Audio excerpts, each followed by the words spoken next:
Good morning, it's a new day. आज मेरा topic है जॉय। आपको मैं एक कहानी बताने वाली हूँ।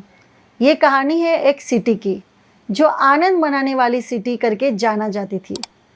ये सिटी में एक म्यूजिशियन था जो हर सुबह उठ के वायलिन बजाता था, और वो वायलिन की आवाज़ सुन के सारे बहुत खुश हो जाते थे और दिन भर में आनंद मनाते थे। एक दिन वो म्यूजिशियन जो होता है उसकी डेथ हो जाती है, और फिर वो सारी सिटी दुख से भर जाती है।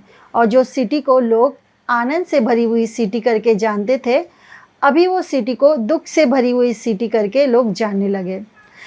लोग बहुत ही दुख में गए थे। तभी एक वहाँ पे एक जो लड़की रहती है, वो सोचती है कि मेरी सिटी, जिसको सब लोग आनंद से भरी हुई सिटी सोचते थे, आज उसको दुख से भरी हुई सिटी करके देख रहे हैं, तो क्यों ना मैं कुछ इसके ऊपर करूं। तो वो सोचती है कि मैं क्या कर सकती हूँ, और फिर वो सोचती है कि जो म्यूजिशियन था वो वायलिन बजाता था और उसकी वजह से सारी सिटी आनंदित होती थी।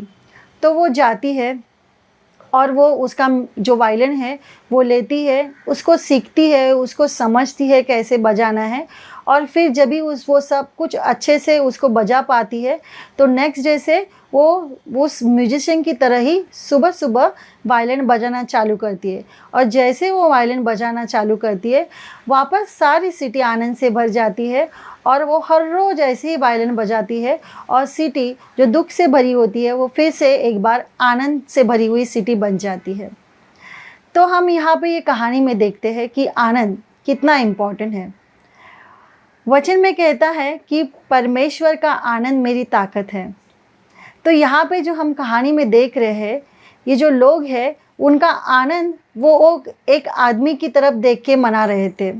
जब भी वो आदमी की डेथ हो जाती है तो उनके जीवन से वो आनंद चला जाता है, लेकिन वो भूल जाते हैं कि उनका आनंद वो म्यूजिशियन जो है वो उसके वजह से नहीं, वो पर्सन की वजह से नहीं, तो लेकिन वो जो म्यूज़िक जो वायलिन से बजती है उसके वजह से उनको आनंद मिलता है।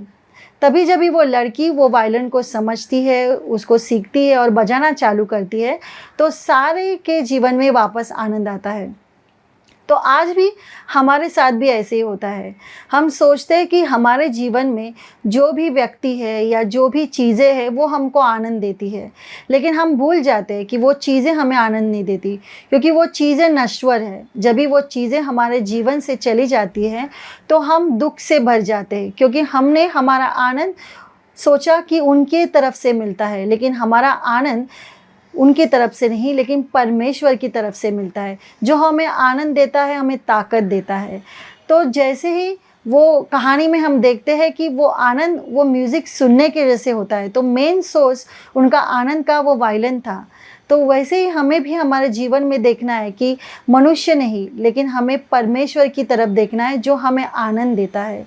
अगर हम वो आनंद पाने जो हमें आनंद देता है उसकी तरफ देखें, उसको समझे, वो क्या हमसे चाहता है और वो जो चाहता है उस तरह से करे, तो हमारे जीवन में आनंद आ सकता है।